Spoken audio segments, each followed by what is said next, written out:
بلوچستان کے مختلف علاقوں میں دہشت گردوں کے خلاف سیکورٹی فورسز کی کارروائیاں 9 سے زائد دہشت گرد جہنم واصل آپریشن رد الفتنہ 3 کے تحت زیارت ہرنائی اور سوراب میں دہشت گردوں کے خلاف انٹیلیجنس بیسڈ آپریشن کیا گیا۔ سیکورٹی فورسز نے خفیہ اطلاع پر زیارت اور ہرنائی کے درمیان پہاڑی سلسلے میں بڑا انٹیلیجنس بیسڈ آپریشن کیا۔ دہشت گردوں کے ٹھکانے کو گھیرے میں لے کر مؤثر انداز میں نشانہ بنایا، جس میں 8 دہشت گرد ہلاک ہوئے۔ سیکورٹی فورسز نے دہشت گردوں کے ٹھکانے کو بھی تباہ کر دیا۔ ضلع سوراب کے علاقے حاجی کا گاؤں میں کامیاب آپریشن کے دوران ایک دہشت گرد جہنم واصل ہوا۔ سیکورٹی فورسز نے دہشت کٹائی اور حاجی کا کے درمیان مؤثر ناکہ بندی قائم کی اور دہشت گردوں کی نقل و حرکت کا سراغ لگایا۔ ہلاک دہشت گردوں کے قبضے سے ایمونیشن، میگزین، دستی بم، واکی ٹاکی، موٹر سائیکل اور دیگر سامان برآمد کر لیا گیا۔ سیکورٹی فورسز بلوچستان میں دہشت گردی کے مکمل خاتمے اور دیرپا امن کے قیام تک بلا تعطل اپنی کارروائیاں جاری رکھنے کے عزم پر قائم۔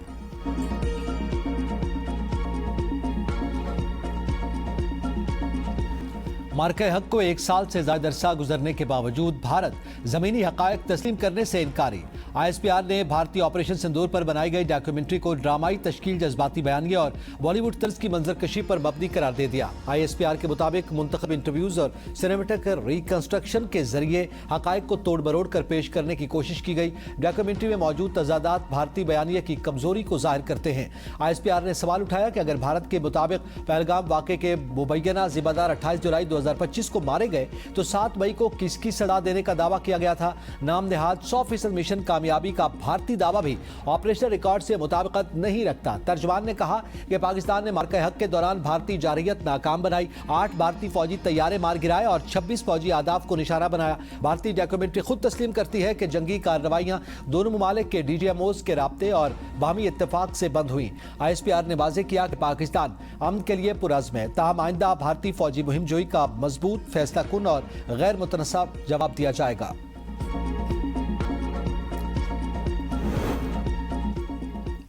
پاکستان نے بھارتی وزیر داخلہ کے الزامات کو سختی سے مسترد کر دیا۔ ترجمان دفتر خارجہ نے الزامات بے بنیاد بھارتی پروپیگنڈا، داخلی سیکورٹی مسائل اور سیاسی مفادات سے توجہ ہٹانے کی کوشش قرار دیا۔ بھارتی الزامات عالمی برادری کی توجہ بھارتی ریاستی سرپرستی میں ہونے والی دہشت گردی، ٹارگٹ کلنگ اور بیرون ملک تخریبی سرگرمیوں سے نہیں ہٹا سکتے۔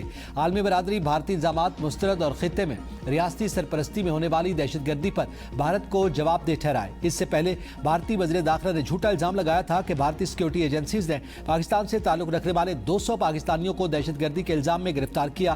12 اگست بھارت کی 14 ریاستوں میں آپریشن کیا گیا۔ امت شاہ نے الزام لگایا تھا کہ یہ افراد بھارت میں تخریبی کارروائیاں کرنا چاہتے تھے۔ پاکستانی وزیر خارجہ نے بھارتی وزیر داخلہ کے الزامات کو پروپیگنڈا قرار دیا۔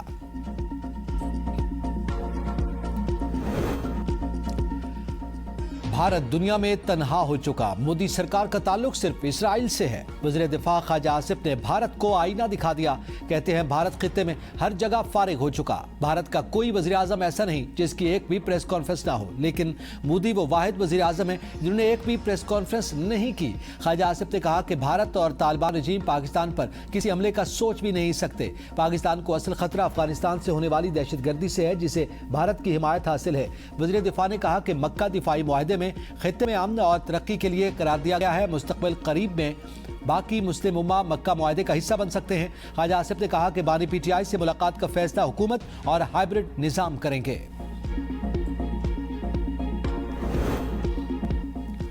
ڈونلڈ ٹرمپ کی ایران کے بعد اپنے اتحادی عمان پر حملے کی دھمکی۔ کہا عمان نے ہرمز میں امریکی کوششوں میں مداخلت کی تو اسے بری طرح بمباری کا نشانہ بنائیں گے۔ عمان کا برتاؤ اچھا نہیں لیکن آسانی سے نمٹ لیں گے۔ ایران وہ معاہدہ کرنے پر آمادہ نہیں جس کو میں ضروری سمجھتا ہوں۔ آبدہ ہرمز کو امریکی ملکیت قرار دینے کا خیال اچھا لگتا ہے۔ آبدہ ہرمز کھلی ہے، تیل کی قیمتیں کم ہو رہی ہیں، سخت کارروائی کے فیصلے تک تیل کی قیمتیں مزید کم ہوتی رہیں گی۔ ٹرمپ نے جنگ کے خاتمے کے لیے تہران کو سفید جھنڈا لہرانے کا مشورہ دے دیا۔ فاکس نیوز کو دیے گئے انٹرویو میں کہا کہ ایران کے حوالے سے ان کی حکمت عملی کے لیے کوئی مقررہ وقت نہیں، تنازع ختم کرنے کی بھی جلدی نہیں۔ امریکہ میں ہونے والے وسط مدتی انتخابات بھی ایران کے حوالے سے ان کی سوچ یا فیصلوں پر اثر انداز نہیں ہو رہے۔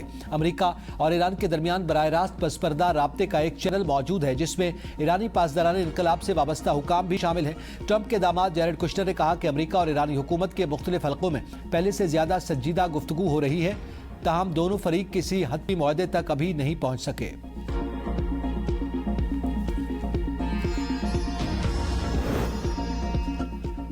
आबदा हुर्मुज़ के मामले पर अमेरिका से कोई राब्ता नहीं हुआ। ईरानी पासदारान इनकलाब ने सदर ट्रंप के दावे की तरदीद कर दी। तर्जमान पासदारान इनकलाब ब्रिगेडियर जनरल हुसैन मुहिब्बी ने कहा कि ईरानी और अमेरिकी हुकाम के दरमियान किसी किस्म की बातचीत नहीं हो रही। ऐसी ख्याली बातें जंग में नाकामी के बायस पैदा होने वाले वहम और डरावने ख्वाब का नतीजा है। अमेरिकी सदर अपने बयानात के जरिए तेल और तवानाई की कीमतों को आर्जी तौर पर काबू में रखने की कोशिश कर रहे हैं।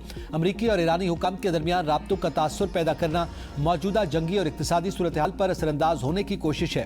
डोनाल्ड ट्रंप के पास अब एक ही रास्ता बाकी है, वो अपनी शिकस्त और ईरान की मुकर्ररा शराइत तस्लीम करें। अमेरिका ईरान के दरमियान 60 रोजा इस्लामाबाद मफाहमती याददाश्त की मुद्दत खत्म। ईरानी वज़ारत ख़ारिजा के तर्जमान इस्माइल बकाई ने कहा कि इस्लामाबाद मफाहमती याददाश्त को दूसरे ही दिन अमेरिका ने पाउंड तले रोंद दिया, इसलिए तौसी की बातें बेमानी है। किसी भी नई सूरत हाल का मुकाबला करने के लिए ईरान अपने तमाम दस्तियाब वसाइल इस्तेमाल करेगा और मुमकिन अमेरिकी इक़दामात के मुख्तलिफ मंजरनामों को मद्देनजर रखते हुए ज़रूरी इंतजामात कर लिए गए हैं। ईरानी तर्जमान की पाकिस्तान और कतर से राब्तों की तस्दीक। इस्माइल बकाई ने कहा कि ईरान और ओमान ने आबदा हुर्मुज़ में बहरी जहाज़ों की आमद-ओ-रफ्त के लिए महफूज बहरी रास्ते के नक्शे पर इत्तफाक कर लिया गया।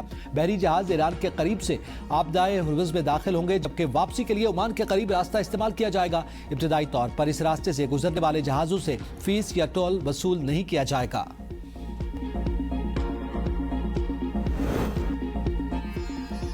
ईरानी मजलिस शुरा के रुकन मनोज शहर मुत्तकी की अमेरिका को सख्त धमकी। कहा इराक, कुवैत या बहरीन में से किसी एक अमेरिकी फौजी अड्डे पर कब्जा भी जंग का रुख बदल सकता है। तेहरान में खिताब करते हुए उन्होंने कहा कि जमीनी जंग शुरू हुई तो अमेरिकी फौजियों की लाशें अहले खाना तक पहुंचाना भी मुमकिन नहीं होगा। मनोज शहर मुत्तकी ने आबदा हुर्मुज़ में मुजव्वज़ा ट्रांजिट रूट पर ओमान से मफाहमत का दावा भी किया। दूसरी जानिब ईरानी वज़ीर मवासलात फराजा सादिक ने दावा किया कि अमेरिका और इसराइल के हमलों में ईरान के 100 तैयारे तबाह हुए। कहा फिजाई अड्डों समेत बिजली और पानी का इंफ्रास्ट्रक्चर भी मुतासिर हुआ। हमलों के बावजूद 8 तैयारों से हज परवाजें जारी रही, जबकि रेल, सड़क और बंदरगाहों के जरिए ट्रांसपोर्ट भी बरकरार रही। अमेरिका और ईरान के दरमियान जंगबंदी मुआहदे में तौसी, गैर यकीनी सूरत हाल बरकरार। आलमी मंडी में खाम तेल की कीमतों में इजाफा। बरतानवी क्रूड ऑयल की कीमत $91 फी बैरल से जायद हो गई। अमेरिकी खाम तेल $85 फी बैरल से जायद पर ट्रेड कर रहा है। पाकिस्तान में पेट्रोलियम मसनूआत की कीमतों में इजाफा। पेट्रोल ₹5.77, डीजल ₹6.47 फी लीटर महंगा। नोटिफिकेशन जारी। पेट्रोल की नई कीमत ₹331.20 और डीजल की नई कीमत ₹390.42 फी लीटर मुकर्रर। इस्लामाबाद और रावलपिंडी के मुख्तलिफ इलाकों में मुस्तदार बारिश। पीर बधाई के इलाके फौजी कॉलोनी और ढोक हस्सू के संगम पर वाक़े नाला बिफर गया।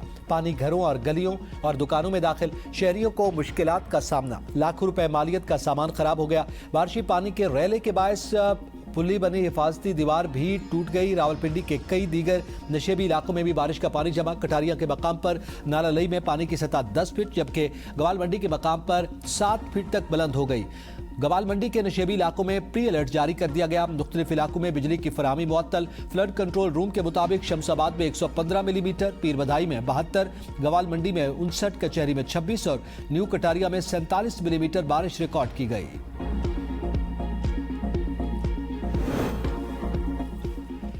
जेहलम शहर और गिरदोनवा में तेज बारिश। नशेबी इलाके ज़ेर-ए-आब। ट्रैफिक की रवानी मुतासिर। काला गुजरा, मशीन महल्ला, मेन बाजार, कनारी बाजार समेत मुतादिद इलाकों में बारिश का पानी जमा। खैबर पख्तूनख्वा के इलाके मानसेरा में मुसलधार बारिश से नदी नालों में तुग़यानी, सड़कें डूब गई। मामूलात जिंदगी मुतासिर हो सकी। सुप्रीम कोर्ट में बानी पीटीआई की अस्पताल मुंतकली और मुलाकातों से मुतालिक केस की समाअत। बानी पीटीआई का तमाम मेडिकल रिकॉर्ड, 3 साल में होने वाली मुलाकातों का रिकॉर्ड तलब। अदालत ने बानी पीटीआई का बच्चों से बात करवाने का रिकॉर्ड भी मांग लिया। जस्टिस शाहिद वहीद ने कहा जो मवाद दिया गया वो सिर्फ मेडिकल रिपोर्ट की समरी है। मेडिकल रिकॉर्ड देने में क्या मसला है? बहनों से मुलाकात कोई एहसान नहीं, उनका बुनियादी हक है। एडवोकेट जनरल इस्लामाबाद ने नवीद मलिक ने कहा कि बहनों की 3 साल में 48 मुलाकातें करवाई गई। अगर कोई कानून की खिलाफ वर्जी करेगा तो मुलाकात नहीं होगी। वकील उजैर भंडारी ने कहा कि बहनों की मुलाकात करवाई जाए, मीडिया टाक नहीं करेंगी। जस्टिस नईम अफगान ने कहा कि एक बात तय कर लें कि पीटीआई बानी की सेहत पर सियासत नहीं करेगी। वज़ीर आला खैबर पख्तूनख्वा सुहेल आफरीदी ने सुप्रीम कोर्ट में मीडिया से गुफ्तगू में कहा कि हमें अदालतों से उम्मीद है बानी पीटीआई को अदालतों के जरिए रिहा करवाएंगे।